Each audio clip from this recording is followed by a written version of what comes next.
अभी जो वीडियो थी वो बीच में इंटरप्ट हो गई थी, तो हम वहीं से कंटिन्यू करते। हम पढ़ रहे थे अम्ल क्षारक को जल में मिलाने कैसे मिलाया जाता है। एंड मैं आपको ये बता रही थी कि हमारे पास दो ऑप्शंस हैं कि जल को अम्ल में मिलाना है या अम्ल को जल में मिलाना है। तो अगर हम पहले अम्ल लेते हैं और उसके ऊपर जल डालते हैं तो ये बिल्कुल ही गलत मेथड होता है। अगर हम ये करते हैं तो इससे जैसे मैंने आपको बताया कि जो मिश्रण है वो आस्फलित होकर बाहर आ सकता है, आप जल सकते हैं, या फिर जो कांच का जो पात्र है जिसमें भी आप एक्सपेरिमेंट कर रहे हैं वो भी फट सकता है, टूट सकता है और उससे भी आपको हानि पहुंच सकती है। सही तरीका क्या है, हम सबसे पहले जल लेते हैं और धीरे धीरे करके अम्ल को डालते हैं, और जैसे जैसे हम अम्ल डालते हैं वैसे साथ साथ जल को हिलाते भी जाते हैं। हिलाते हुए जल को डालते हैं और अम्ल साथ में ऐड करते जाते हैं। तो पहले जल और उसके ऊपर अम्ल डालना है, ये हमारा तरीका सही है। ये वाला बिल्कुल गलत है। Never have to adopt this method. ये कभी भी हम नहीं कर सकते, हमेशा हमें इसी तरीके से करना होता है। ठीक है। अब जब हम जल को अम्ल में मिलाते हैं तब अम्ल को जल में मिलाते हैं तो इससे क्या होता है, जल में अम्ल या क्षारक मिलाने पर आयन की सांद्रता का मतलब उसमें जो H+ या OH- आयन्स हैं उसमें प्रति इकाई आयतन की कमी आ जाती है, क्योंकि आप जल अम्ल में पूरा H+ है, हम जैसे जैसे जल और ऐड करते जाएंगे तो उसमें H+ या OH- हाइड्रोजन आयन्स या हाइड्रोक्साइड आयन्स जो हैं उसकी कमी आती जाती है, प्रति इकाई आयतन से कमी आती है। इस प्रक्रिया को तनुकरण कहते हैं। पता है ना, एक तनु अम्ल होता है, एक सांद्र अम्ल होता है। तो ये अम्ल हमारा तनुकृत होता जाता है और इस प्रक्रिया को हम तनुकरण कहते हैं। ठीक है, अब अगले टॉपिक पे चलते हैं। नेक्स्ट टॉपिक है क्षार तथा अम्ल की प्रबलता। कौन सा क्षार कौन सा अम्ल कितना प्रबल है ये कैसे पता चलेगा। किसी क्षार या अम्ल की प्रबलता उसके द्वारा उत्पन्न H+ आयन, हाइड्रोजन आयन या फिर OH- यानी हाइड्रोक्साइड आयन की संख्या पर निर्भर करता है। ठीक है, मतलब इसका ये है कि जितने ज़्यादा H+ आयन्स होंगे या जितना ज़्यादा OH- आयन्स होंगे, अम्ल या क्षारक उतने ही ज़्यादा प्रबल होंगे, उतने ही ज़्यादा स्ट्रॉन्ग होंगे। हमें पता कैसे चलता है कि कितने H+ आयन्स हैं या उसकी प्रबलता कितनी है, ये हम पता कर सकते हैं सार्वभौमिक सूचक द्वारा, जिसे हम इंग्लिश में कहते हैं यूनिवर्सल इंडिकेटर। सूचक हमने पढ़े थे, अलग अलग प्रकार के सूचक होते हैं। तो एक और प्रकार का सूचक होता है जिसे कहते हैं सार्वभौमिक सूचक, जिसमें बहुत सारे अलग अलग प्रकार के सूचक मिलाए जाते हैं, और यह हमें एक बहुत ही बड़ी रेंज देता है जिसके अंदर हम अलग अलग मोस्टली हम सभी विलयनों का, सभी अम्ल या क्षारक का उससे प्रबलता उसकी जांच कर सकते हैं। यह सूचक किसी विलयन में H+ आयन की विभिन्न सांद्रता को विभिन्न रंगों में प्रदर्शित करता है। पीएच स्केल क्या होता है, किसी विलयन में उपस्थित H+ आयन की सांद्रता ज्ञात करने के लिए एक स्केल विकसित किया गया है जिसे पीएच स्केल कहते हैं। पीएच के अंदर H का क्या मतलब है और P का क्या मतलब है। P का मतलब होता है पोटेंस, हिंदी में इसे पुसांस कहते हैं। ये एक जर्मन शब्द है और इस पुसांस या पोटेंस का मतलब होता है शक्ति। किसकी शक्ति, H की शक्ति। H क्या है, H+, यानी कि यह हमें H+ की कॉन्सेंट्रेशन, उसकी सांद्रता, उसकी शक्ति के बारे में बताता है। जितना pH जैसे होगा उसके अकॉर्डिंग हम बता सकते हैं कि किसी अम्ल की प्रबलता, उसकी सांद्रता कितनी है। अगर pH 7 है, pH अगर 7 के बराबर है तो वह उदासीन विलयन होगा, जैसे कि जल। अगर pH 7 से कम है, 6, 5, 4, 3, 2, 1 कुछ भी है, तो वह अम्लीय विलयन है, 7 से कम है तो। और अगर pH 7 से ज़्यादा है तो वह एक क्षारकीय विलयन होता है, यानी क्षारक होता है। यह स्केल 0 से लेकर 14 तक होता है और इसे हम pH ज्ञात करने के लिए उपयोग करते हैं। ठीक है, इस तरीके से स्केल है 14, 7 एंड 0।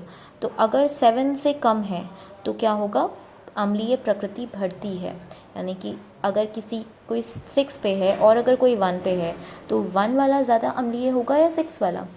इधर की तरफ जाते हुए लेफ़्ट हम जा रहे हैं तो अम्लीय प्रकृति बढ़ रही है, यानी कि जिस अम्ल का pH कम होगा वह ज़्यादा प्रबल अम्ल होगा, उसके अंदर ज़्यादा H+ आयन्स होंगे। ठीक है। तो यानी कि 1, अगर HCl, एक हमें पता है एक होता है हाइड्रोक्लोरिक अम्ल और एक होता है एसिटिक अम्ल। एसिटिक अम्ल हम जानते हैं कि वह एक दुर्बल अम्ल है, तो वो यहाँ पीछे के साइड होगा। और हाइड्रोक्लोरिक अम्ल, सल्फ्यूरिक अम्ल, नाइट्रिक अम्ल जो काफ़ी स्ट्रॉन्ग हैं, बहुत ही प्रबल हैं, तो वो हमें 0 से लेकर 3 तक के बीच में हमें वो वो अम्ल मिल जाते हैं। ऐसे ही जब हम राइट साइड जाते हैं 7 से लेकर 14 के बीच में, तब क्षार की प्रकृति बढ़ती है। इसका मतलब ये है कि जो क्षार जितना ज़्यादा प्रबल है वो 14 के उतना ही नज़दीक होगा, और जो क्षार जितना कम होगा उतना ही वह 7 के करीब होगा। ठीक है, यहाँ से हम बता सकते हैं कि सांद्र H+ आयन की सांद्रता कैसी होगी। और अगर 7 से हम 0 की तरफ जाते हैं तो H+ आयन की सांद्रता बढ़ती है, और अगर हम 7 से 14 की तरफ जाते हैं तो H+ आयन की सांद्रता कम हो जाती है। तो हम ये कह सकते हैं कि 0 से 14 की तरफ जाने में H+ आयन की सांद्रता कम होती है।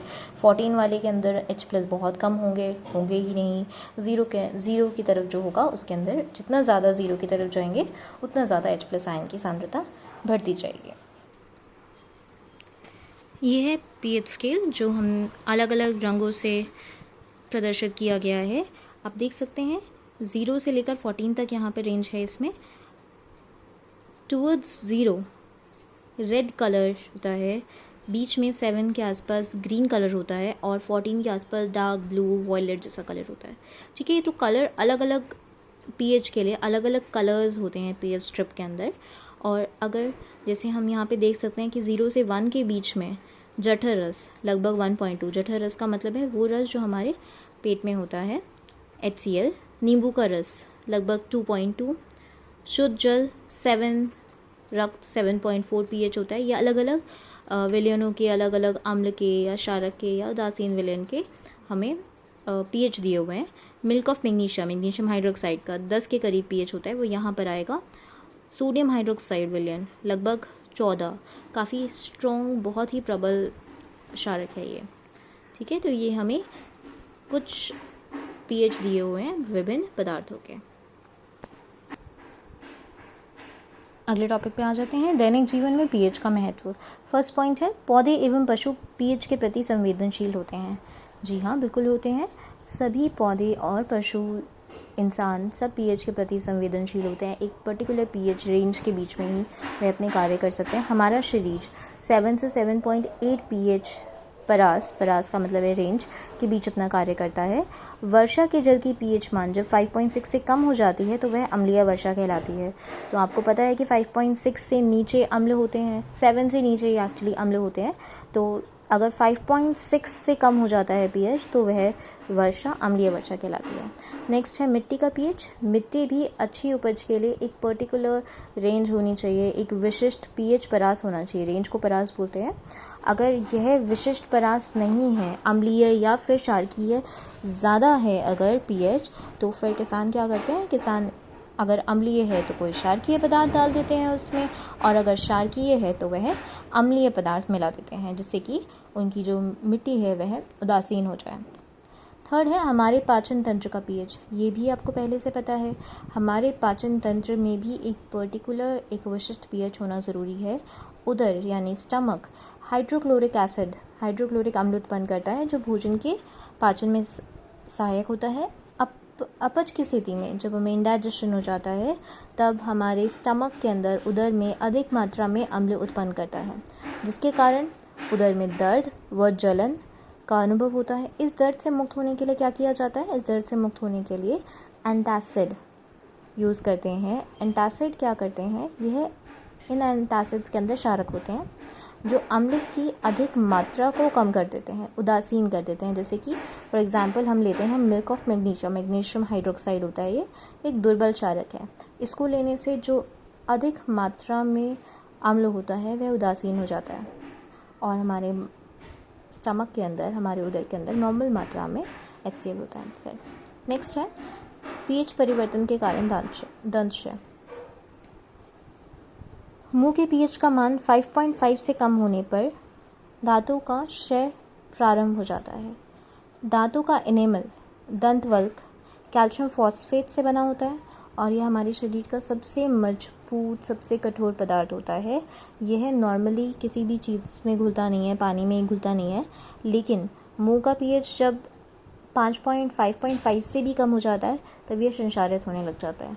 अब अगर हम यह चाहते हैं कि हम अपने दांतों को, अपने दंत क्षय से बचा सकें, इस एसिड से, इस अम्ल से बचा सकें, तो हमें क्या करना चाहिए? अम्ल के लिए अम्ल को उदासीन करने के लिए हम क्या यूज़ करते हैं? क्षारक। तो अगर हम कोई क्षारकीय दंत मंजन, क्षारकीय टूथपेस्ट अगर यूज़ करते हैं तो इससे हम अपने दंत क्षय को बचा सकते हैं। तो खाने के बाद अच्छे से मुंह साफ करके एक क्षारकीय टूथपेस्ट का यूज़ करने से हम अपने मुंह को दंत क्षय से, हम अपने दांतों को दंत क्षय से बचा सकते हैं। नेक्स्ट है पशुओं एवं पौधों द्वारा उत्पन्न रसायनों से आत्मरक्षा। क्या अर्थ है इसका? कि कुछ पशु या कुछ पौधे ऐसे होते हैं जो कुछ ऐसे रसायन उत्पन्न करते हैं जिससे हमें हानि हो सकती है। जैसे कि फॉर एग्जांपल 2 एग्जांपल्स हैं यहाँ पे। मधुमक्खी या चींटी, ये सब डंक होता है इनके अंदर, और इनके डंक में अम्ल होता है। कौन सा अम्ल होता है?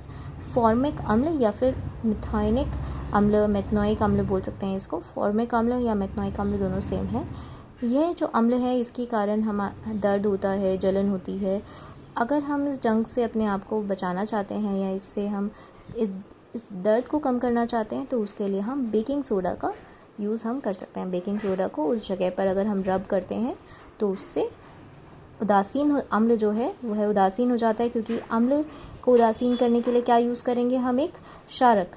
तो बेकिंग सोडा क्षारक है और वह अम्ल को उदासीन कर। नेटल के डंक वाले बाल मेथनोइक अम्ल छोड़ देते हैं, जिसके कारण जलन वाले दर्द का अनुभव होता है। अब आप ये सोच रहे होंगे नेटल क्या होता है? नेटल एक प्रकार का पौधा है। इस पौधे को अगर हम गलती से टच कर लेते हैं तो इसके अंदर कुछ ऐसे बाल होते हैं जो अम्ल छोड़ते हैं, और उस अम्ल की वजह से हमें जलन का अनुभव होता है। इसका इलाज डंक वाले स्थान पर डॉक पौधे की पत्ती रगड़ कर किया जाता है। डॉक पौधा जो है ये इसी नेटल के पौधे के पास ही उगता है, और इस पत्ती को अगर हम अपने शरीर पर, हम अपनी स्किन पर अगर रगड़ लेते हैं तो वह उदासीन हो जाता है। अब आप समझ सकते हैं कि यह अगर एक अम्ल है तो अम्ल को उदासीन करने के लिए इस डॉक पौधे की पत्ती में क्या होता है? अम्ल होगा या क्षारक होगा? हमें पता है कि वहाँ पर क्या होगा? एक क्षारक होगा। तो ये इस डॉक पत्ती के अंदर क्षारक होता है जो मेथनोइक अम्ल को उदासीन कर देता है, और इस वजह से हमें जो दर्द है वह कम अनुभव होना शुरू हो जाएगा।